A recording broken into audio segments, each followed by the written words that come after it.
इसके बाद जो है हम पढ़ते हैं तत्समक अवयव, जिसको हम कहते हैं आइडेंटिटी एलिमेंट। और ये तत्समक अवयव जो है संक्रिया का होता है। ये हम ढूंढते हैं ऑपरेशन के लिए, प्लस के लिए अलग होता है, गुणा के लिए अलग होता है। तो आपका जो है इस तत्समक अवयव किस तरह से ढूंढेंगे, कैपिटल ए आपका सेट है और इस पर और जो है कोई बाइनरी ऑपरेशन है। तो कैपिटल ए में अगर कोई एलिमेंट E1 इस तरह से है कि E1 की आपने लेफ्ट हैंड साइड से संक्रिया करवाई ए के साथ, तो रिजल्ट में क्या आ रहा है, ए खुद ही आ रहा है। और ऐसा जो है for all A belongs to capital a, capital a के सभी एलिमेंट ऐसा बिहेव कर रहे हैं कि उनकी E1 से लेफ्ट हैंड साइड से संक्रिया करवाई तो वो सारे एलिमेंट खुद ही आ रहे हैं रिजल्ट के तौर पर। इसका मतलब क्या हुआ, E1 की इन एलिमेंट्स पर लेफ्ट हैंड साइड से संक्रिया करवाने पे एलिमेंट पे कोई फर्क नहीं पड़ रहा। तो ऐसे E1 को जो हम संक्रिया O के लिए समुच्चय A का क्या कहते हैं, वाम तत्समक अवयव, लेफ्ट आइडेंटिटी एलिमेंट। इसी तरह से अगर आपके पास E2 कोई एलिमेंट है कैपिटल A में और ये इस तरह से है कि E2 की आपने राइट हैंड साइड से संक्रिया करवाई A के साथ और A पे कोई फर्क नहीं पड़ा, A खुद ही आ गया। और for all A belongs to A, capital A के सभी एलिमेंट ऐसा बिहेव कर रहे हैं कि E2 की उनकी राइट हैंड साइड से संक्रिया करवाने पे एलिमेंट खुद ही आ रहे हैं। तो ऐसे E2 को हम क्या कहेंगे, राइट आइडेंटिटी एलिमेंट। संक्रिया O के लिए समुच्चय A का दक्षिण तत्समक अवयव, क्योंकि E2 की संक्रिया हमने राइट हैंड साइड से करवाई है। ये तो डेफिनेशन होगी लेफ्ट आइडेंटिटी और राइट आइडेंटिटी एलिमेंट की।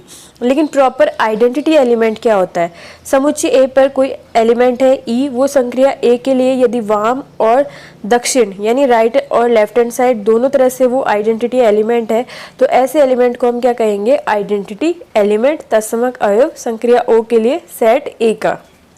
और ये दोनों प्रॉपर्टीज जो है मिलके किस तरह से बिहेव करेगी कि E का आपने संक्रिया करवाई A पर लेफ्ट हैंड साइड से और राइट हैंड साइड से आपने E की संक्रिया करवाई A पर, तो दोनों केस में रिजल्ट क्या आ रहा है, A खुद ही आ रहा है। और ऐसा for all A belongs to capital A है। अगर E इस तरह से बिहेव कर रहा है कि वो राइट आइडेंटिटी और लेफ्ट आइडेंटिटी दोनों है, तो ऐसे E को हम क्या कहेंगे, आइडेंटिटी एलिमेंट। जैसे आप देखिए कोई भी आपके पास नंबर होता है, उसका आप चाहे लेफ्ट हैंड साइड से 0 प्लस वो नंबर करो या नंबर प्लस 0 करो, 0 को आप चाहे लेफ्ट हैंड साइड से जोड़ो चाहे राइट हैंड साइड से, दोनों केस में क्या होता है, 0 जोड़ने पे नंबर पे कोई फर्क नहीं पड़ता, वो नंबर खुद ही आ जाता है। तो प्लस के लिए आपका आइडेंटिटी एलिमेंट क्या हो जाएगा, 0। इसी तरह से आप देखिए किसी नंबर को अगर 1 से गुणा करते हैं, आप चाहे लेफ्ट हैंड साइड से गुणा कीजिए चाहे आप राइट हैंड साइड से गुणा कीजिए, दोनों केस में रिजल्ट क्या आएगा, एलिमेंट खुद ही आ जाएगा।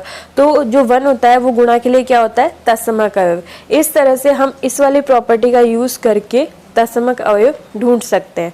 तो ये आपका जो है तत्समक अवयव की डेफिनेशन थी। इसके बाद जो है एक और एलिमेंट है वो प्रॉपर्टी, अब हम क्या ढूंढ रहे हैं, एलिमेंट का प्रतिलोम यानी इनवर्स ऑफ एन एलिमेंट, अवयव का प्रतिलोम। हमने तत्समक अवयव ढूंढा, ये किसका तत्समक अवयव था, संक्रिया का, ऑपरेशन का था ये। लेकिन अब हम जो है एलिमेंट का इन्वर्स ढूंढ रहे हैं, यानी हर एलिमेंट का इन्वर्स हम ढूंढेंगे। ये हर एलिमेंट के लिए अलग अलग होगा। जैसे जो आइडेंटिटी एलिमेंट है वो तो पूरी संक्रिया के लिए एक ही होता है, जैसे प्लस के लिए 0 हो जाता है, गुणा के लिए 1 हो जाता है। लेकिन यहाँ पर हर एलिमेंट का इन्वर्स जो है अलग अलग होगा।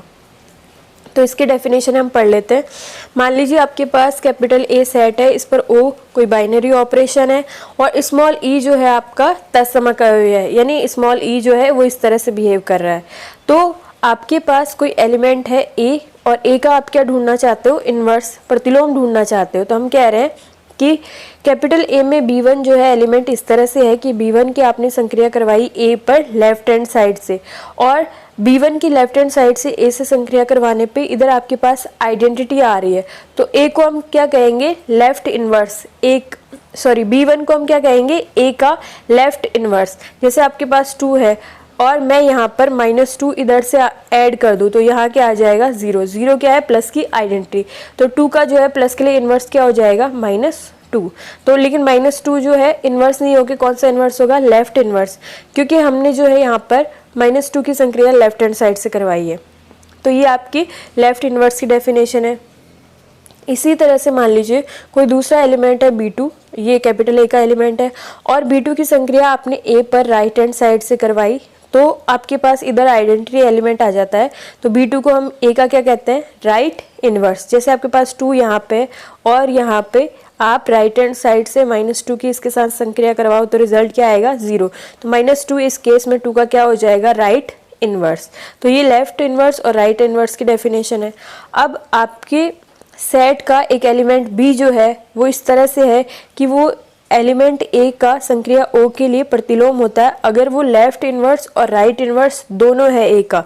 यानी आप ए पर बी की लेफ्ट हैंड साइड से संक्रिया करवाओ, ए पर बी की राइट हैंड साइड से संक्रिया करवाओ, दोनों केस में रिजल्ट क्या आता है आइडेंटिटी एलिमेंट। तो बी को हम क्या कहेंगे ए का प्रॉपर इनवर्स, कि अब वो उसका इनवर्स है, लेफ्ट इनवर्स और राइट इनवर्स दोनों है वो उसका इनवर्स है। जैसे 2 + -2 करते हैं तो ये इक्वल आता है 0 के और ये इक्वल आता है -2 + 2, यानी -2 की हमने 2 पर दोनों तरफ से संक्रिया करवाई, दोनों केस में क्या आ रहा है 0 आइडेंटिटी एलिमेंट। इसका मतलब 2 का इन्वर्स जो है वो क्या है -2 है। तो इस तरह से आप जो है एलिमेंट का इन्वर्स फाइंड आउट कर सकते हैं। इसके बाद जो है एक छोटी सी डेफिनेशन और है और ये है कैंसिलेशन लॉ, जिसको हम कहते हैं निरसन नियम। हम जो है वो मैथ्स में शुरू से ही क्या करते हैं, अगर आपके पास कोई इक्वेशन दी हुई है, इक्वेशन के दोनों तरफ अगर सेम एलिमेंट है, जैसे यहाँ पे 2 = 5 और 2 = 7 है, तो हम क्या करते हैं 2 को कैंसिल आउट कर देते हैं। ये निरसन नियम कैंसिलेशन लॉ में भी ऐसा ही है। क्या दिया हुआ है आपके पास A कंपोजिट O = दिया हुआ है A कंपोजिट C। अगर आप इस लाइन से ये रिजल्ट निकाल पा रहे हो B = C, यानी कि आपका ए जो है वो एक तरह से क्या हो गया कैंसिल हो गया, तो इसको हम क्या कहते हैं लेफ्ट कैंसिलेशन लॉ, क्योंकि लेफ्ट वाला जो एलिमेंट है वो कैंसिल हुआ है यहाँ पर, तो इसको हम कहेंगे लेफ्ट कैंसिलेशन लॉ। ये सेम डेफिनेशन यहाँ पे लिखी हुई है। और अगर ऐसा आप राइट हैंड साइड के लिए कर पा रहे हैं तो इसको हम क्या कहेंगे, जैसे आपके पास है B composite A = C composite A, right hand side का एलिमेंट सेम है, इसको आप अगर यहाँ से रिजल्ट ये आ रहा है B = C, तो इसको हम क्या कहेंगे राइट कैंसिलेशन लॉ, क्योंकि आपका एलिमेंट कौन सा कैंसिल हुआ है राइट हैंड वाला। तो ये आपका क्या डेफिनेशन हो जाएगी राइट कैंसिलेशन लॉ की। तो यही लेफ्ट और राइट कैंसिलेशन लॉ वाम निरसन नियम और दक्षिण निरसन नियम है। इसी तरह से आगे एक और नियम है जो कि क्या है बंटन नियम। ये भी 2 टाइप का होता है, लेफ्ट डिस्ट्रीब्यूटिव लॉ और राइट डिस्ट्रीब्यूटिव लॉ। लेफ्ट में क्या होता है आपके, जैसे आपके पास मान लो आपके सेट पर 2 संक्रिया है, एक को आप जो है स्टार से डिनोट कर रहे हो, एक को आप 0 से डिनोट कर रहे हो या फिर स्मॉल o से डिनोट कर रहे हो।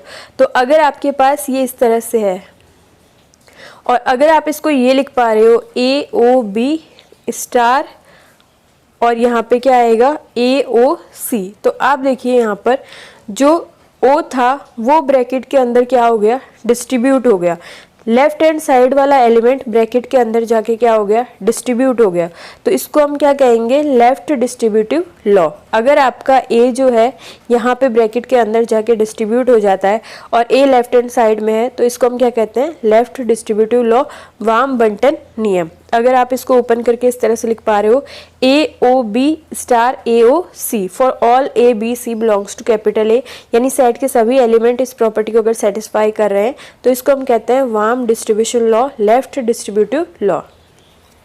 इसी तरह से अगर आपके पास जो एलिमेंट है ब्रैकेट के राइट हैंड साइड में है और यहाँ पे क्या है B स्टार C और फिर O करके A है, आप A को ब्रैकेट के अंदर डिस्ट्रीब्यूट करना चाहते हो, तो अगर आप इसको ये लिख पा रहे हो BOA स्टार COA, यानी A जो है वो ब्रैकेट के अंदर क्या हो गया डिस्ट्रीब्यूट हो गया बट गया, तो इसको हम क्या कहेंगे राइट डिस्ट्रीब्यूटिव लॉ, क्योंकि एलिमेंट कौन सी साइड था राइट हैंड साइड। तो ये आपका क्या हो जाएगा राइट डिस्ट्रीब्यूटिव लॉ। तो ये आपकी बेसिक जो है टर्मिनोलॉजी ये वाली हो गई। इसके बाद जो है हम कुछ डेफिनेशंस पढ़ेंगे और ये डेफिनेशन हमें किस पे लेके जाएगी ग्रुप पे। तो ग्रुप से पहले कुछ बेसिक डेफिनेशंस हम पढ़ेंगे। सबसे पहले बीजीय संरचना क्या होती है। तो बीजीय संरचना आपके पास क्या होती है, सेट आपके पास है capital A non empty set है, इस पर एक या एक से ज़्यादा बाइनरी ऑपरेशंस है आपके पास और ये बाइनरी ऑपरेशन कुछ नियमों का पालन करते हैं। कुछ नियमों कौन से होते हैं, जैसे डिस्ट्रीब्यूशन लॉ हो सकता है, निरसन नियम हो सकता है और यहाँ पर एसोसिएटिव लॉ हो सकता है, क्रम विनिमय नियम हो सकता है। तो सेट A है और उस पर एक या एक से ज़्यादा बाइनरी ऑपरेशन है और ये बाइनरी ऑपरेशन जो है कुछ नियमों का, कुछ एग्जिम का, अभिग्रहितों का ये क्या करता है, कुछ प्रतिबंधों का पालन करता है। तो इस पूरे स्ट्रक्चर को हम क्या कहते हैं, एल्जेब्रिक स्ट्रक्चर, बीजीय संरचना है, यानी set plus binary operation plus कुछ कंडीशंस जिनको ये बाइनरी ऑपरेशन फुलफिल करता है, ये पूरा बनके क्या बनता है, एल्जेब्रिक स्ट्रक्चर यानी बीजीय संरचना। तो एक डेफिनेशन तो आपकी ये हो गई। अब जो है हम आगे पढ़ते हैं। सबसे बेसिक वाली, सबसे सरल वाली जो बीजीय संरचना है वो है ग्रुप। तो हम ग्रुप तक पहुंचने के लिए कुछ बेसिक टर्म पढ़ते हैं। सबसे पहले ग्रुपॉइड समूहाप क्या होता है। तो आपके पास और आपका सेट नॉन एम्प्टी, जिसको अभी तक हम कैपिटल ए ले रहे थे, उस सेट को अब हम कैपिटल जी लेंगे, क्योंकि आगे जाके ये जो समूहाब है इन्हीं से क्या बन जाएगा, ग्रुप। और ग्रुप में जो है, ग्रुप का जो सेट होता है उसको हम जी से डिनोट करते हैं, क्योंकि ग्रुप का जो पहला वाला अल्फ़ाबेट होता है वो जी होता है, इसलिए। तो जी आपके पास क्या है, अरिक्त समुच्चय है, और प्लस इस पे एक बाइनरी ऑपरेशन है, और इसको आप स्मॉल ओ से डिनोट कर रहे हो। ये दोनों मिलके क्या बनते हैं, समूहाब, यानी कि ग्रुपॉइड। तो ग्रुपॉइड की डेफिनेशन क्या है, जी आपके पास अरिक्त समुच्चय है और उस पर एक बाइनरी ऑपरेशन परिभाषित है, तो इस संरचना को, बीजीय संरचना को हम क्या कहते हैं, समूहाब। बस ये इसकी डेफिनेशन है। तो समूहाब में क्या हो गया, सेट प्लस बाइनरी ऑपरेशन। अब हम आते हैं लूप पर। तो लूप क्या होता है, अगर आपको लूप या पास की डेफिनेशन देखनी है तो ये क्या हो जाएगा, आपने अभी पढ़ा था समूहाब प्लस आइडेंटिटी एलिमेंट। बस आपका समूहाब है जी ओ, एक लूप कहलाता है यदि ओ के सापेक्ष जी में क्या है, तत्समक अवयव विद्यमान है। तो यानी वो लूप जो है वो क्या होता है, ऐसा समूहाब जिसके पास तत्समक अवयव उस संक्रिया के लिए विद्यमान है, उसको हम क्या कहते हैं, लूप। तो लूप इज इक्वल टू आप क्या कह सकते हो, समूहाब प्लस तत्समक अवयव उस संक्रिया के लिए जो आपका सेट है जी उसमें उपस्थित होना चाहिए। तो हमने समूहाब पढ़ लिया। समूहाब क्या होता है, सेट प्लस बाइनरी ऑपरेशन, और लूप क्या होता है, समूहाब प्लस तत्समक अवयव आइडेंटिटी एलिमेंट। अब हम पढ़ते हैं सेमी ग्रुप, जो कि ज़्यादा इंपॉर्टेंट है। सेमी ग्रुप क्या होता है, आप यहाँ पे जैसे अभी हमने पढ़ा था, ये आपका सेमी ग्रुप है। तो semi group is equal to क्या होता है, समूहाब प्लस आपका जो आपने नियम पढ़ा था, साहचर्य नियम। अगर आपका समूहाब जी ओ है, ये सेमी ग्रुप कहलाता है अगर ये साहचर्य नियम का पालन करता है। तो semi group is equal to क्या हो जाएगा, समूहाब प्लस साहचर्य नियम। ऐसा समूहाब जो साहचर्य नियम का पालन करता है उसको हम क्या कहते हैं, सेमी ग्रुप। तो हमारी तीन डेफिनेशन हो गई। समूहाब में क्या था, ग्रुप, सेट और प्लस बाइनरी ऑपरेशन। लूप में क्या था, समूहाब plus identity element. Semi group में क्या है, समूहाब प्लस साहचर्य नियम। अब हम देखते हैं मोनोइड।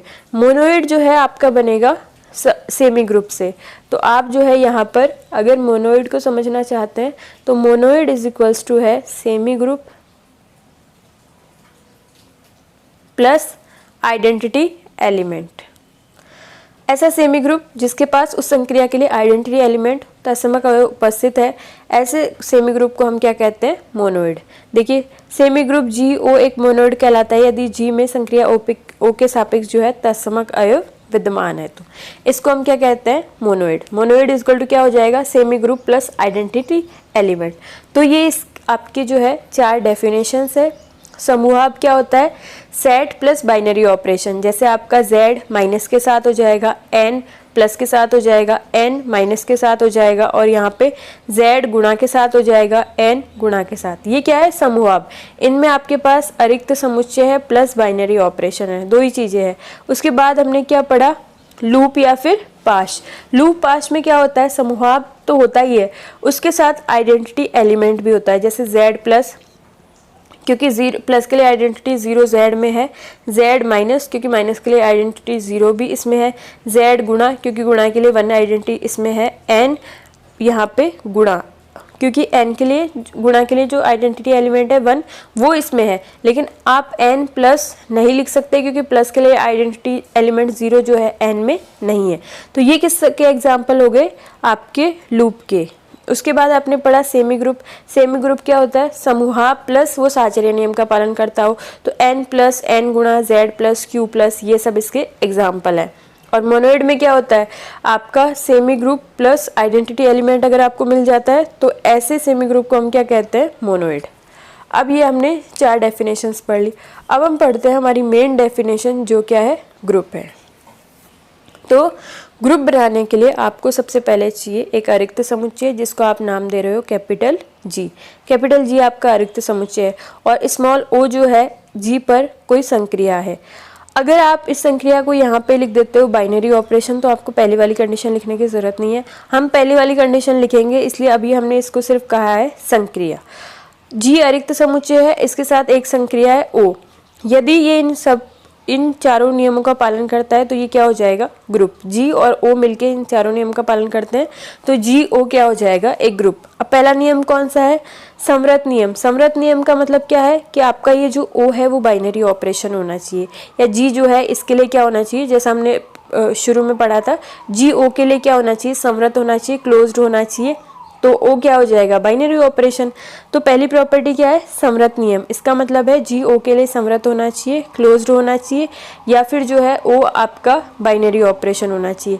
इसको आप इस तरह से भी लिख सकते हो कि अगर आपने 2 एलिमेंट लिए हैं जी के और आपने इनके बीच में संक्रिया लगवाई तो नया एलिमेंट जो आया वो वापस आपका किस में जाना चाहिए, जी में। तो इसको हम कहते हैं समरसता का नियम। ये आपकी पहली प्रॉपर्टी है। दूसरी प्रॉपर्टी क्या है, जी के सभी एलिमेंट जो है इस संक्रिया के लिए किस नियम का पालन करना चाहिए, साहचर्य नियम का पालन करना चाहिए। यानी कि आप जो है वो ए की बी के साथ पहले संक्रिया करवा रहे हो, बाद में सी के साथ करवा रहे हो, या फिर बी की और सी की पहले संक्रिया करवा के ए पे करवा रहे हो, कोई फर्क नहीं पड़ता। सेकंड प्रॉपर्टी ये है, जी के एलिमेंट इस संक्रिया के लिए साहचर्य नियम का पालन करने चाहिए। For all a b c belongs to capital g. तो पहली प्रॉपर्टी क्या होगी, जी जो है ओ के लिए समरत होना चाहिए, या फिर ओ जो है बाइनरी ऑपरेशन होना चाहिए जी पर। दूसरी कंडीशन क्या होगी, जी के सभी एलिमेंट साहचर्य नियम का पालन करना चाहिए इस संक्रिया के लिए। तीसरी जो प्रॉपर्टी है वो क्या है, यहाँ पर जो तीसरी प्रॉपर्टी है वो है आपकी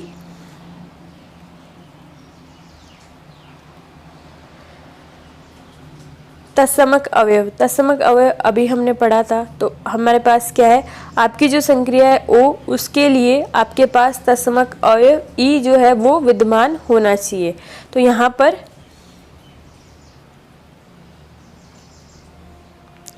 क्या कह रहे हैं हम, सभी ए बिलोंग्स टू जी के लिए एक एलिमेंट ई इस तरह से होगा कि जब आप ए पर ई की संक्रिया करवाएंगे तो ए खुद ही आ जाएगा, और ई जो है वो आइडेंटिटी है तो इसकी संक्रिया हम जो है वो दोनों तरफ किस पे करवाएंगे, ए पर। तो अगर आपके पास ओ संक्रिया के लिए तत्समक अवयव उपस्थित है, जिसकी डेफिनेशन आपने पहले पढ़ी थी तत्समक अवयव की, तत्समक अवयव उपस्थित है तो ये आपकी कौन सी हो जाएगी, थर्ड प्रॉपर्टी। यानी आपके पास संक्रिया के लिए तत्समक अवयव उपस्थित होना चाहिए। तत्समक अवयव के बाद में हमने प्रतिलोम पढ़ा था, तो इसकी चौथी प्रॉपर्टी प्रतिलोम इनवर्स पे ही है।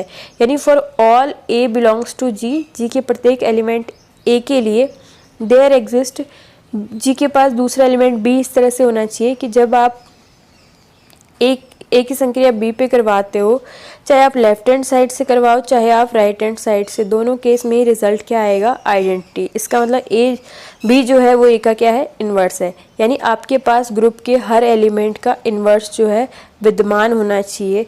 तो ये चारों प्रॉपर्टी को जो जी और ओ सेटिस्फाई कर रहे हैं, तो जी ओ जो है बीजीय संरचना जो है वो क्या हो जाएगा, ग्रुप। ये जो है आपके इन्वर्स की प्रॉपर्टी है, और इसको हम किस तरह से लिखते हैं, बी को बी इज इक्वल टू आप ए इन्वर्स भी लिख सकते हो। तो मेनली आपकी 4 प्रॉपर्टी है। पहली बात तो आपका जो है वो अरिक्त समुच्चय जी और ऑपरेशन ओ जो है एक ग्रुप होगा, यदि पहली बात तो ओ आपका बाइनरी ऑपरेशन हो या जी जो है इसके लिए समरत हो। दूसरी प्रॉपर्टी क्या है, जी के एलिमेंट साहचर्य नियम का पालन करते हो इस संक्रिया के लिए। तीसरी प्रॉपर्टी क्या है, इस संक्रिया के लिए ग्रुप में जो है वो आइडेंटिटी एलिमेंट उपस्थित होना चाहिए। जो आपका इस संख्या के लिए अगर ये प्लस है तो इसका आइडेंटिटी एलिमेंट 0 होगा, 0 जी में होना चाहिए। अगर ये गुणा है तो गुणा का आइडेंटिटी एलिमेंट 1 जो है वो आपके ग्रुप में होना चाहिए। थर्ड प्रॉपर्टी क्या है, हर एलिमेंट का इन्वर्स आपके ग्रुप में विद्यमान होना चाहिए। जैसे मान लीजिए प्लस का ऑपरेशन है तो 2 का जो इन्वर्स है -2, वो अगर 2 आपके ग्रुप में है तो -2 भी आपके ग्रुप में होना चाहिए। अगर आपका गुणा का ऑपरेशन है और जैसे आपका समुच्चय जो सेट है वो R है, तो अगर 3 इसमें है तो 1/3 भी इसमें होना चाहिए। दो दोनों एलिमेंट इसमें होना चाहिए, यानी हर एलिमेंट का इन्वर्स आपके सेट में उपस्थित होना चाहिए। अगर इन चारों प्रॉपर्टी को GO सेटिस्फाई करते हैं तो GO जो है वो क्या हो जाएगा, आपका ग्रुप। तो ये आपकी ग्रुप की डेफिनेशन है। इसके बाद जो है, ये तो बेसिक ग्रुप है, ग्रुप बनने के लिए उसको सिर्फ 4 ही प्रॉपर्टी सेटिस्फाई करनी पड़ती है। लेकिन ग्रुप जो है और कई टाइप के होते हैं, उन कई टाइप के ग्रुप बनने के लिए ग्रुप को इन 4 के अलावा और प्रॉपर्टीज़ भी सेटिस्फाई करनी पड़ती है। जैसे होता है क्रम विनिमय ग्रुप, या इसको बोलते हैं कम्यूटेटिव ग्रुप, अबेलियन ग्रुप। तो अगर कोई आपका GO जो है वो ग्रुप बन गया और ग्रुप प्लस वो क्रम विनिमय नियम का भी पालन कर रहा है, तो ऐसे वाले ग्रुप को हम क्या कहेंगे, अबेलियन ग्रुप या क्रम विनिमय ग्रुप। क्रम विनिमयता वाली प्रॉपर्टी आपने पढ़ी है कि A संक्रिया O इज इक्वल टू क्या होता है, B संक्रिया A। यानी आप जो है वो A की B पे संक्रिया करवाओ या B की A पर करवाओ, रिजल्ट हमेशा सेम आता है। तो अगर आपका ग्रुप क्रम विनिमयता नियम का पालन करता है तो ऐसे ग्रुप को हम क्या कहेंगे, क्रम विनिमय या फिर अबेलियन ग्रुप। अब आगे है परिमित और अपरिमित ग्रुप क्या होते हैं। ये ग्रुप आपका फाइनाइट होगा या इनफाइनाइट होगा, ये पूरी तरह डिपेंड करता है G पर। अगर आपका सेट जो है वो फाइनाइट है तो ग्रुप क्या हो जाएगा, फाइनाइट। यदि G में अवयव की संख्या सीमित है, परिमित है, यानी G सीमित है तो ग्रुप कैसा होगा, फाइनाइट, सीमित। और अगर G में एलिमेंट्स की संख्या, जैसे आपने G Q ले लिया, Z ले लिया, इनमें एलिमेंट्स की संख्या अनंत है तो आपका ग्रुप कैसा हो जाएगा, अनंत, इनफाइनाइट ग्रुप। इसके बाद है ग्रुप की कोटि, ऑर्डर ऑफ ए ग्रुप क्या होता है। तो order of a group is equal to होता है ऑर्डर ऑफ G, यानी जितने आपके G में एलिमेंट उपस्थित है उनकी संख्या को हम क्या कहते हैं, ग्रुप की कोटि। अगर आपके ग्रुप में, आपके सेट में 4 एलिमेंट उपस्थित है तो वो क्या हो जाएगा, 4 ऑर्डर का ग्रुप, 4 कोटि का ग्रुप। जैसे जब आप Z और Q लेते हो तो इनमें अनंत एलिमेंट उपस्थित होते हैं, तो इसकी कोटि क्या होती है, अनंत। तो ग्रुप की कोटि क्या होती है, G में उपस्थित अवयव की संख्या को ही हम ग्रुप की क्या कहते हैं, कोटि। तो ये आपकी बेसिक जो थ्योरी है वो ग्रुप की यहाँ तक हो गई। अब इसके बाद जो है हम ग्रुप के एग्जाम्पल कर सकते हैं। अभी आप जब करोगे तो वो एग्जाम्पल आपसे सॉल्व हो पाएंगे, जिसमें ये चेक करना है कि ये पर्टिकुलर सेट जो है इस संक्रिया के साथ ग्रुप बना रहा है कि नहीं बना रहा। उसके बाद ग्रुप की हम कुछ और थ्योरम्स पढ़ेंगे, जिसमें इसके आगे एडवांस वाली प्रॉपर्टीज़ है, बेसिक वाली, उनको हम पढ़ेंगे। और उसके बाद जो है आप और तरह के एग्जाम्पल भी कर पाएंगे। लेकिन पहले अभी जो आपके एग्जाम्पल है वो यही है कि आप बताइए ये सेट इस संक्रिया के साथ ग्रुप है या फिर नहीं है। तो ऐसे एग्जाम्पल्स को करने का तरीका क्या होता है, सबसे पहले अगर आपके पास जो एलिमेंट्स है वो कम है, जैसे यहाँ पे 2 है, 3 है, 4 है, अगर गिनती के एलिमेंट्स है और आपको वो कह रहा है कि चेक करो कि ये आपका ग्रुप है या फिर नहीं है, कि ये सेट इस संक्रिया के साथ ग्रुप बना रहा है, नहीं बना रहा। तो अगर आपके एलिमेंट सीमित है तो आप हमेशा टेबल बनाइए। अगर आपके G जो है Q या R इनफाइनाइट है तब आप टेबल मत बनाइए। लेकिन अगर आपके G में 2, 3, 4, 5, 10 इतनी मतलब गिनती के एलिमेंट है तो आप जो है टेबल बना के चेक कीजिए कि ये ग्रुप बनेगा या नहीं बनेगा। तो क्या तरीका है टेबल बनाने का, यहाँ पे सबसे पहले आप लिख लीजिए संक्रिया। जैसे यहाँ पे G में 2 एलिमेंट है, 1 - 1, और यहाँ पे संक्रिया है गुणा की। तो पहले आप यहाँ पर लिख लीजिए संक्रिया और इसके दोनों तरफ सेट के एलिमेंट लिख लीजिए। जैसे यहाँ पे 1 - 1 है तो इधर भी 1 - 1 कर दिया, इधर भी 1 - 1 कर दिया। अगर यहाँ पे A B C होता तो यहाँ हम लिखते A, यहाँ हम लिखते B और यहाँ लिखते C, और यहाँ पे A B C, यानी दोनों तरफ हम क्या करेंगे, सेट के एलिमेंट लिख लेंगे और यहाँ पे हम लिख लेंगे संक्रिया। अब देखिए हमें क्या करना है, 1 × 1 करना है, कितना आएगा 1, 1 × -1 करना है, कितना आएगा -1, -1 × 1 करना है, ये आ जाएगा, -1 को -1 से गुणा करेंगे तो ये आ जाएगा। इस तरह से आपकी क्या होगी, टेबल तैयार हो जाएगी। आप संक्रिया करवाते रहिए। तो अब देखिए आपकी टेबल तैयार हो गई। अब टेबल जब तैयार हो गई तो इसमें ये कैसे चेक करेंगे कि ये ग्रुप है या नहीं है। पहली प्रॉपर्टी क्या होती है, समवर्त। भाई 4 प्रॉपर्टी आपकी होती है ग्रुप बनाने के लिए, तो समवर्त है या फिर नहीं है, पहले ये चेक करते हैं। तो देखिए अगर आपकी इस टेबल में ये जो मैट्रिक्स बन रही है, इसमें अगर आपके सारे एलिमेंट G के ही हैं, G से बाहर के एलिमेंट नहीं है, इसका मतलब आपका ऑपरेशन कैसा है, समवर्त है, क्योंकि आपने इन दोनों के बीच में संक्रिया करवाई और ये आपकी क्या है, A O B। तो अगर ये G में से ही है, इसका मतलब क्या होगी, आपकी जो संक्रिया है वो कैसी होगी, समवर्त। इसका मतलब यहाँ पे 1 - 1 2 टाइप के एलिमेंट आ रहे हैं, ये G के एलिमेंट है, इसका मतलब ये समवर्त है, यानी पहली प्रॉपर्टी आपकी सेटिस्फाई है। दूसरी प्रॉपर्टी क्या कहती है, साहचर्य नियम का। तो हमें पता है जो नॉर्मल वाला गुणा होता है, साधारण गुणा, वो हमेशा साहचर्य नियम का पालन करता है। भाई आप चाहे 2 को 3 से गुणा करो, फिर 5 से करो, या फिर 3 को 5 से गुणा करके फिर 2 से करो, रिजल्ट हमेशा सेम ही आता है। तो जो साधारण गुणा होता है वो हमेशा साहचर्य नियम का पालन करता है। तो इसका मतलब आपकी पहली होगी और दूसरी प्रॉपर्टी भी हो गई। तीसरी प्रॉपर्टी क्या है? आइडेंटिटी एलिमेंट तत्समक अवयव ढूंढने की होती है। तो अगर आपकी मैट्रिक्स में यहाँ पर ये जो लाइन है ऊपर वाली जिसमें आपने सेट के एलिमेंट लिखे हैं, अगर ये कहीं जाके नीचे खुद अपने आप रिपीट हो रही है, जैसे आप यहाँ देखिए, यहाँ फर्स्ट लाइन जो है वो क्या है, यहाँ पर 1 - 1, यानी ये जो एलिमेंट है ये फर्स्ट लाइन में रिपीट हो गए, इसका मतलब आपके पास तत्समक अवयव है। और कौन सा है? ये वाला। यानी इसकी इन दोनों पे संक्रिया करवाने पे कोई फर्क नहीं पड़ा, ये दोनों एलिमेंट खुद ही आ गए। इसका मतलब 1 जो है यहाँ पर क्या है? तत्समक अवयव। तो आपको तत्समक अवयव मिल गया। इसके बाद जो है हम ढूंढते हैं, हर एलिमेंट का इन्वर्स ढूंढना है। तो आपके पास 2 ही एलिमेंट है यहाँ पे, तो आपको 1 का इन्वर्स ढूंढना है और -1 का इन्वर्स ढूंढना है। तो आप अपनी टेबल में चेक कीजिए, यहाँ पे 1 के सामने 1 कब आया? यहाँ पे 1 के सामने 1 यहाँ पे आ गया। इसका मतलब 1 की 1 से संक्रिया करवाने पे 1 आया। इसका मतलब 1 का इन्वर्स क्या है? 1। -1 के सामने 1 कब आया? यहाँ पर, यानी -1 की -1 से संक्रिया करवाने पे 1 आया। इसका मतलब -1 का इन्वर्स क्या है? -1। इसका मतलब आपके पास दोनों एलिमेंट का इन्वर्स भी विद्यमान है। इसका मतलब ये चारों प्रॉपर्टी सेटिस्फाई कर रहा है, समर्थ है, साहचर्य नियम भी हो गया, आइडेंटिटी भी हो गई और ये इन्वर्स भी हो गए। इसका मतलब ये जो सेट है ये साधारण गुणा के साथ क्या हो रहा है? ग्रुप बना रहा है। अब यहाँ पे एक और आगे चेक करना है, ये अबेलियन ग्रुप होता है, ये भी शो करना है। तो अबेलियन ग्रुप या क्रम विनिमय ग्रुप चेक करने का तरीका ये है कि अगर आपकी ये जो मैट्रिक्स है ये सिमेट्रिक मैट्रिक्स बन रही है, सममित मैट्रिक्स बन रही है। सममित मैट्रिक्स क्या होती है? ये जो आपका विकर्ण होता है इसके इधर जो एलिमेंट्स है वो सेम आ रहे हो, जैसे A12 इक्वल टू हो जाए A21 के। यानी अगर हम सिमेट्रिक मैट्रिक्स को देखना चाहें तो उसमें क्या होता है? AIJ इक्वल टू होता है AJI के। तो ऐसी मैट्रिक्स को हम क्या कहते हैं? सिमेट्रिक। तो आपकी ये टेबल में जो मैट्रिक्स बन रही है ये अगर सिमेट्रिक है तो इसका मतलब आपका ऑपरेशन जो है वो कैसा है? क्रम विनिमय है।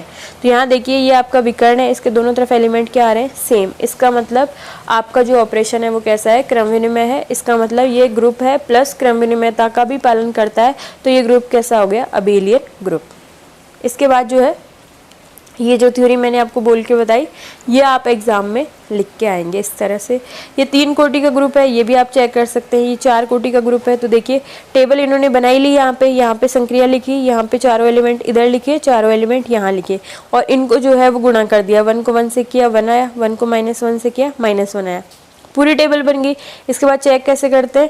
पहली प्रॉपर्टी समृद्धता, आपकी पूरी टेबल में कोई भी एलिमेंट बाहर का नहीं होना चाहिए, तो बाहर का नहीं है, इसका मतलब समृद्ध है। दूसरी प्रॉपर्टी है साहचर्यता, तो गुणा जो होता है वो साहचर्य नियम का पालन करता ही है। चौथी प्रॉपर्टी है आइडेंटिटी एलिमेंट का, तो कहाँ पर ये लाइन अपने आप रिपीट हुई है? 1 के सामने, इसका मतलब ये 1 जो है वो क्या है? तत्समक अवयव है। दूसरी बात इन्वर्स ढूंढना है, तो 1 के सामने 1 कब आया? 1, तो इसका मतलब 1 का इन्वर्स क्या है? 1। -1 के सामने 1 कब आया है? यहाँ पे, इसका मतलब -1 का इन्वर्स जो है वो यहाँ पे क्या है? -1। आयोटा के सामने जो है -1 कब आया है? यहाँ पर, इसका मतलब आयोटा का जो इन्वर्स है वो क्या है? Minus iota. माइनस आयोटा के सामने 1 कब आया है? यहाँ पर, इसका मतलब माइनस आयोटा का इन्वर्स क्या है? आयोटा। इस तरह से जो है सभी एलिमेंट्स का इन्वर्स भी जो है हमें फाइंड आउट हो गया। इसका मतलब ये जो है वो क्या बन जाएगा? ग्रुप। इस यहाँ पे 4 एलिमेंट थे इसलिए देखिए टेबल बनी है। तो इस तरह से आप जो है एग्जाम्पल कर सकते हैं। इसके बाद ये वाला जो एग्जाम्पल है ये भी आप कर सकते हैं। जैसे एलिमेंट यहाँ पे गिनती के थे 6, तो इन्होंने क्या किया? टेबल बनाई। अब टेबल बनाई तो आप कहेंगे कि ये टेबल किस तरह से बनेगी? तो देखिए हमें क्या करने को कह रहा है ये F1 कंपोजिट F1। भाई आपने यहाँ ऑपरेशन लिख लिया, इधर सारे एलिमेंट लिख लिए, इधर भी सारे एलिमेंट लिख लिए। अब आप क्या कर रहे हो? F1 के F1 पे संक्रिया करवा रहे हो। इसका मतलब आप क्या कर रहे हो? F1 composite F1। तो देखिए इसकी वैल्यू किस तरह से फाइंड आउट होगी। आप क्या कर रहे हो? F1 और ये किस पे लग रहा है? Z पे। तो देखिए F1 पहले क्या आएगा? F1Z। तो F1Z की वैल्यू देखिए क्या है? Z। तो यहाँ पे क्या आ जाएगा? F1 और ये F1Z की जगह मैंने क्या लिख दिया? यहाँ से Z। और F1Z इज इक्वल टू क्या होगा? भाई आपका यहाँ पे कौन सा फंक्शन आया? F1। इसका मतलब यहाँ पे रिजल्ट क्या हो जाएगा? F1। तो ये देखिए जैसे F1 कंपोजिट F2 किया Z पे, तो F2 पहले क्या होगा, Z पे F2 लगेगा और F2 Z की वैल्यू क्या है 1/Z। देखिए F1 को एज इट इज रखा, F2 Z की वैल्यू रख दी 1/Z। अब 1/Z पे F1 लगाइए तो F1 क्या कहता है, F1 कहता है Z खुद ही, मतलब F1 जो है वो कोई चेंज नहीं करता, तो 1/Z इक्वल टू क्या हो जाएगा 1/Z। और 1/Z जो है वो किसके इक्वल है, F2Z के। इसका मतलब F1 कंपोजिट F2 किसके इक्वल हो जाएगा, F2 के। इसलिए हम यहाँ पे क्या लिखेंगे, F2। इस तरह से आप ये टेबल तैयार कर सकते हैं। इसके बाद प्रॉपर्टीज आप चेक कर सकते हैं, सभी एलिमेंट सेट के ही है तो मतलब समृत है। और दूसरी प्रॉपर्टी क्या होती है, साहचर्य। तो जो ये आप देखिए संयुक्त फलन जो है एक साहचर्य संक्रिया होती है, इसलिए यहाँ पर ये जो संक्रिया है वो कैसी होगी, साहचर्य। ये रिजल्ट हम नॉर्मली साहचर्यता हम एक एक एलिमेंट की चेक नहीं करते, पीछे जो रिजल्ट होते हैं जैसे प्लस के लिए होते हैं, गुणा के लिए होते हैं, या फिर फंक्शंस के कंपोजिशन के लिए होते हैं, इन रिजल्ट्स का यूज़ करके हम डायरेक्टली बोल देते हैं कि साहचर्य होगा या फिर नहीं होगा। तीसरी एलिमेंट प्रॉपर्टी क्या कहती है, आइडेंटिटी एलिमेंट ढूंढो। तो यहाँ पे आप देखिए कौन सी एलिमेंट के सामने पूरी सारे एलिमेंट रिपीट हो गए। तो यहाँ देखिए F1 के सामने सारे एलिमेंट रिपीट हो गए, यानी F1 की संक्रिया करवाने पे कोई फर्क नहीं पड़ा। इसका मतलब F1 आपका क्या है, आइडेंटिटी एलिमेंट। उसके बाद इन्वर्स ढूंढना है, तो F1 के सामने F1 कब आ रहा है, यहाँ पे, तो इसका मतलब F1 का इन्वर्स क्या है, F1। F2 का इन्वर्स क्या हो जाएगा, F2। F3 का इन्वर्स क्या हो जाएगा, F3। F4 का इन्वर्स क्या हो जाएगा, यहाँ पे देखिए F6। और F5 का इन्वर्स क्या हो जाएगा, F5। और F6 का इन्वर्स क्या हो जाएगा, F4। हर एलिमेंट का इन्वर्स आपको मिल रहा है, इसका मतलब ये क्या हो जाएगा, ग्रुप। इसके बाद जो है आपकी ये मैट्रिक्स आप चेक करोगे तो ये आपका जो है वो डायगोनल है। तो डायगोनल के लिए ये इधर जो है F2, मतलब अगर आपके फर्स्ट रो फर्स्ट कॉलम के सेम है, सॉरी फर्स्ट रो ये वाली है, तो फर्स्ट वाली रो अगर फर्स्ट कॉलम के सेम है, देखिए F1 F2 F3 F4 F5 6 यही है। F2 वाली रो जो है F2 F1 F4 F3 F2 F1 F6 F5, यानी सेकंड वाली जो रो है वो सेकंड वाली कॉलम के सेम वैसी नहीं है। इसका मतलब ये सिमेट्रिक नहीं है। इसका मतलब ये जो संक्रिया है ये बाइनरी वो क्रम विनिमयता का पालन नहीं करती। इसका मतलब ये अबेलियन ग्रुप नहीं होगा, सिर्फ क्या होगा, ग्रुप, एक अनअबेलियन ग्रुप होगा, क्योंकि ये जो है मैट्रिक्स जो है वो सममित नहीं है। सममितता चेक करने का ये भी तरीका होता है, अगर फर्स्ट वाली रो फर्स्ट वाले कॉलम के जैसी आए, सेकंड वाली रो सेकंड वाले कॉलम जैसी हो, थर्ड वाली रो थर्ड वाले कॉलम जैसी हो, तब वो मैट्रिक्स क्या होती है, सिमेट्रिक। तो इस तरह से भी आप चेक कर सकते हैं।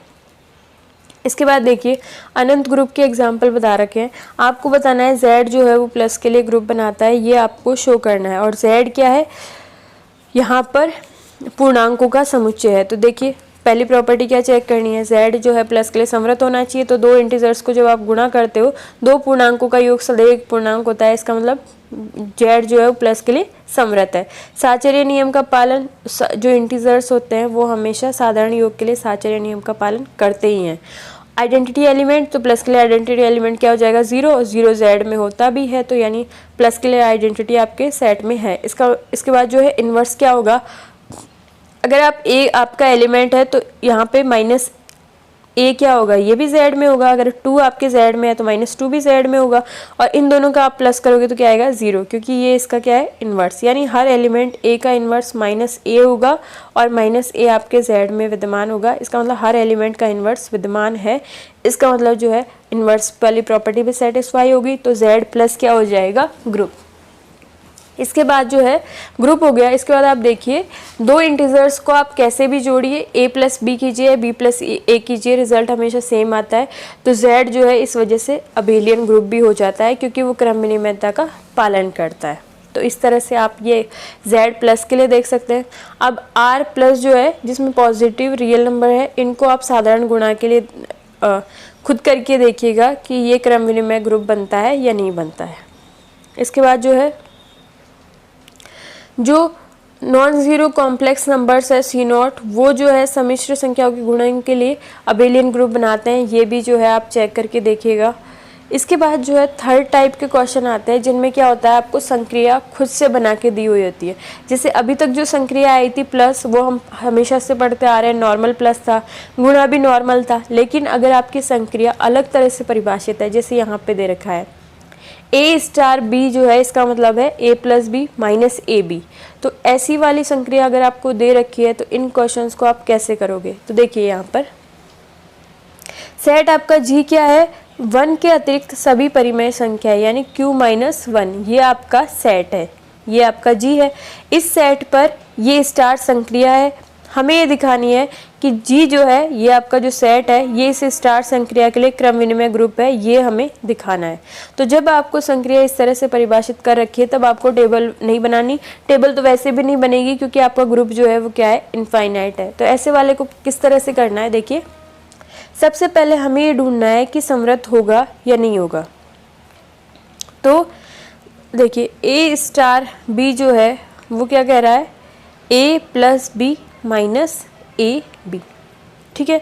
तो ए और बी आपके क्या होंगे, रैशनल नंबर होंगे क्योंकि एलिमेंट है 1 के अलावा, ये दोनों रैशनल नंबर है। आगे क्या कह रहा है, ए प्लस बी, तो 2 रैशनल नंबर्स का सम क्या होगा, ये भी रैशनल नंबर है। और 2 रैशनल नंबर्स का गुणा क्या है, ये भी रैशनल नंबर है। और यहाँ पे 2 रैशनल नंबर का डिफरेंस भी क्या होगा, ये भी रैशनल नंबर होगा। यानी इधर जो रिजल्ट आ रहा है वो क्या होगा, रैशनल नंबर ही होगा। इसका मतलब ये दोनों आपने क्यू में से लिए 1 के अलावा, तो आपका रिजल्ट जो आ रहा है वो भी क्यू में से आएगा, लेकिन ये रिजल्ट 1 नहीं होगा। क्योंकि अगर ये रिजल्ट 1 हो गया तो इसका मतलब क्या है, जैसे आपने ए और बी ले लिया, स्टार संक्रिया है, ये दोनों तो चलो 1 नहीं है, ठीक है, लेकिन अगर ये इनका रिजल्ट 1 आ गया तो इसका मतलब रिजल्ट जो है वो तो क्यू जी में है ही नहीं, क्योंकि जी इज इक्वल टू क्या है, क्यू माइनस 1। तो हमें ये शो करना है कि ये जो आपका इधर वाला था ये परिमेय संख्या बन रहा था तो ये जी में जाएगा ही। दूसरी बात, ये 1 के इक्वल नहीं है, क्योंकि 1 के इक्वल हो गया तो जी में आपको 1 मिलेगा नहीं। तो इसको कैसे शो करेंगे, हमने मान लिया A star B is equal to, चलो मान लो 1 है। अब इसको सॉल्व करते हैं, -1 को इधर ले आए, -1 हो गया। ये जो है हमने इस तरह से इसके फैक्टर बना लिए। अब यहाँ पर 1 माइनस बी कॉमन ले लिया तो ये हो गया। अब देखिए इन दोनों का गुणा जो है वो 0 आ रहा है, इसका मतलब या तो a माइनस 1 0 है या 1 माइनस बी 0 है। तो देखिए इसका मतलब क्या हुआ, या तो a इज इक्वल टू 1 है और या फिर b इज इक्वल टू 1 है। लेकिन हमने a b जो है दोनों कहाँ से लिए, g से, और g इज इक्वल टू क्या है, q माइनस 1, यानी जी में तो 1 है ही नहीं। इसका मतलब ए और बी दोनों ही 1 नहीं हो सकते। इसका मतलब क्या हुआ, आपका जो ए स्टार बी है ये कभी भी 1 के इक्वल नहीं होगा। इसका मतलब ए स्टार बी हमेशा किस में जाएगा, जी में, और जी में 1 है नहीं तो दिक्कत वाली बात नहीं है। तो ये क्या होगी, समृद्धता। इसके बाद साचर्यता, ये आप करके बता दोगे। पहले आप क्या निकालोगे, ए स्टार बी, उसकी संक्रिया करवाओगे सी पे। तो ए स्टार बी की जगह आपने क्या लिखा, A plus B minus A B, ये यहाँ परिभाषा से। इसके बाद जो है आपने ये संक्रिया करवा दी। अब सी के साथ इसकी संक्रिया करवा रहे हैं। तो संक्रिया क्या कहते हैं, पहले आप पहला एलिमेंट लिखो, यहाँ पे पहला एलिमेंट क्या है ये, फिर आप प्लस करके दूसरा एलिमेंट लिखो, फिर माइनस करके दोनों का क्या कर दो, गुणा। तो ये ए स्टार बी स्टार सी जो है आपका ये आया है। इसी तरह से आप ए star of B star c को भी निकाल लो, ये दोनों आपस में क्या आएंगे, इक्वल। तो यहाँ पे क्या हो जाएगा, साचर्यता नियम का पालन। उसके बाद आपको आइडेंटिटी एलिमेंट ढूंढना है। तो आइडेंटिटी एलिमेंट आप यहाँ पे ई मान लीजिए और आप चाहे तो एक्स भी मान लीजिए। जैसे अगर आप यहाँ पे मैंने मान लिया आइडेंटिटी एलिमेंट्स लो एक्स है और आपका जो सेट का एलिमेंट है वो ए है, और मतलब ए आपका सेट का एलिमेंट है और मैंने मान लिया एक्स इसका आइडेंटिटी एलिमेंट। अगर एक्स आइडेंटिटी है इसका मतलब क्या हुआ, A star X is equal to क्या आना चाहिए, ए, और ए स्टार एक्स क्या होता है, A plus x minus a x. जिस तरह से स्टार परिभाषित है उस तरह से हमने इसको लिख दिया। यहाँ पे देखिए ये जो है आपका कैंसिल आउट हो जाएगा, इन दोनों में से x कॉमन आएगा, क्या आएगा, 1 minus a is equal to 0। इसका मतलब या तो x इज इक्वल टू 0 है या फिर a इज इक्वल टू 1 है। तो a इज इक्वल टू 1 तो हो नहीं सकता क्योंकि आपके सेट में 1 है ही नहीं। इसका मतलब x इज इक्वल टू क्या आ गया, 0। इसका मतलब आपका आइडेंटिटी एलिमेंट क्या हो गया, e जो है वो क्या हो गया, 0। तो यहाँ पर इस तरह से आप आइडेंटिटी निकाल सकते हो, आइडेंटिटी वाली कंडीशंस को लिख के और फिर उसको अप्लाई करके। जो मैंने x के लिए किया था इन्होंने e के लिए कर रखा है, तो ये भी आप चेक कर लेना। इसके बाद इन्वर्स भी इस तरह से निकालेंगे। जैसे मैंने कहा सेट a जो है g का एलिमेंट है और मैंने कहा लेट इसका जो इन्वर्स है वो क्या है, x है। तो मान लो आप जो है अगर a का इन्वर्स x है तो a की संक्रिया x के करवाने के बाद यहाँ पे क्या आएगा, 0, जो आपका आइडेंटिटी एलिमेंट है। तो ठीक है, a स्टार x को आप क्या लिखोगे, a plus x minus a x is equals to 0। ये आपने कर दिया। इसके बाद जो है आप यहाँ पर x कॉमन ले लोगे तो प्लस करके x इज इक्वल टू क्या आएगा 1 minus a is equal to 0। अब यहाँ पे x की आप जो है वो वैल्यू निकालोगे तो क्या आएगा माइनस ए अपॉन 1 माइनस ए। इसको जो है ऊपर आप नीचे से माइनस कॉमन लोगे तो क्या आ जाएगा a अपॉन ए माइनस 1। तो देखिए यहाँ पे b की वैल्यू क्या आ रही है a अपॉन ए माइनस 1। तो अब यहाँ पर a जो है वो नॉट इक्वल टू 0 है, तो यहाँ पे क्या हो जाएगा a अपॉन ए माइनस 1 परिमेय संख्या बनेगा, क्यों का एलिमेंट है तो b का इन्वर्स क्या a का इन्वर्स क्या हो जाएगा a अपॉन ए माइनस 1। इस तरह से आप हर एलिमेंट का इन्वर्स निकाल सकते हैं। अगर एलिमेंट c है तो इसका इन्वर्स क्या हो जाएगा c अपॉन c माइनस 1। तो यहाँ से आपको क्या मिल जाएंगे इन्वर्स, तो ये आपका क्या हो जाएगा यहाँ पर ग्रुप हो जाएगा। इस तरह के आप एग्जाम्पल करके देख लीजिए। जैसे ये अगला वाला एग्जाम्पल है, इसमें भी संक्रिया पहले से परिभाषित है, तो इसमें भी आप इसी तरह से करेंगे जिससे पिछले वाले एग्जाम्पल में किया था। पिछले वाले एग्जाम्पल में लास्ट में क्रम विनिमयता भी चेक करके बता रखी है, तो ये भी आप देख लेना। इसके बाद जो है ये मैट्रिक्स वाला सेट है, इसमें क्या करना है सिद्ध कीजिए कि प्रत्येक युग्म जहाँ A square plus B square is not equal to 0, ये जो है मैट्रिक्स गुणा के लिए क्रम विनिमय ग्रुप है, ये आपको सिद्ध करना है। तो पहली बात तो वही है समृद्धता देखेंगे, तो इस टाइप के दो मैट्रिक्स आप ले लीजिए, इनको गुणा कीजिए। जो नई मैट्रिक्स आ रही है उसके एलिमेंट आपके वापस जो है इस वाली प्रॉपर्टी को सेटिस्फाई कर रहे हैं, तो क्या हो जाएंगे समृद्ध। साहचर्यता मैट्रिक्स को गुणा हमेशा साहचर्यता नियम का पालन करता है, तो आपको चेक करने की जरूरत नहीं है। तत्समक अवयव किस तरह से ढूंढेंगे, आप क्या कहेंगे यहाँ पर आप चाहो तो इस तरह से भी कर सकते हो। आपने यहाँ पर जो है वो मैट्रिक्स ले ली, जैसे मैंने ये वाली ले ली, ये आपकी मैट्रिक्स है। अब आप जो है तत्समक अवयव ढूंढ रहे हो, तो आप क्या करो यहाँ पर ये आपकी मैट्रिक्स है ए बी माइनस बी ए, ठीक है। मैंने कहा मान लो यहाँ पे एक्स वाई जेड टी जो है वो आपका क्या है तत्समक अवयव है, तो जब आप इसका तत्समक अवयव से गुणा कराओगे तो यहाँ पे आपकी मैट्रिक्स क्या आ जाएगी खुद ही आ जाएगी। अब आप जो है यहाँ पे दोनों तरफ से गुणा कर लो और फर्स्ट एलिमेंट को इधर के फर्स्ट एलिमेंट से कंपेयर कर दो, तो आपको एक्स वाई जेड टी की वैल्यू मिल जाएगी। वापस लाके इसमें रख दो तो आपको क्या मिल जाएगी आइडेंटिटी एलिमेंट मिल जाएगा, जो कि ये वाली मैट्रिक्स होगा। आप बना के इसको चेक कर सकते हो। इसी तरह से आप हर एलिमेंट का इन्वर्स भी निकाल सकते हो। वैसे मैट्रिक्स का इन्वर्स जो है निकालने का तरीका हमें पहले से पता है, तो यहाँ से भी आप निकाल सकते हो। ये वाला एग्जाम्पल हो जाएगा। उसके बाद जो है आप ये 12th वाला एग्जाम्पल जिसमें कॉम्प्लेक्स नंबर्स के बारे में बता रखा है, इसको भी आप करके देखिएगा। ये जो कुछ एग्जाम्पल्स है इनको आप करके देखिए, और अगर आपसे नहीं होता तो आप व्हाट्सएप पे या यूट्यूब के कमेंट सेक्शन में पूछ सकते हैं।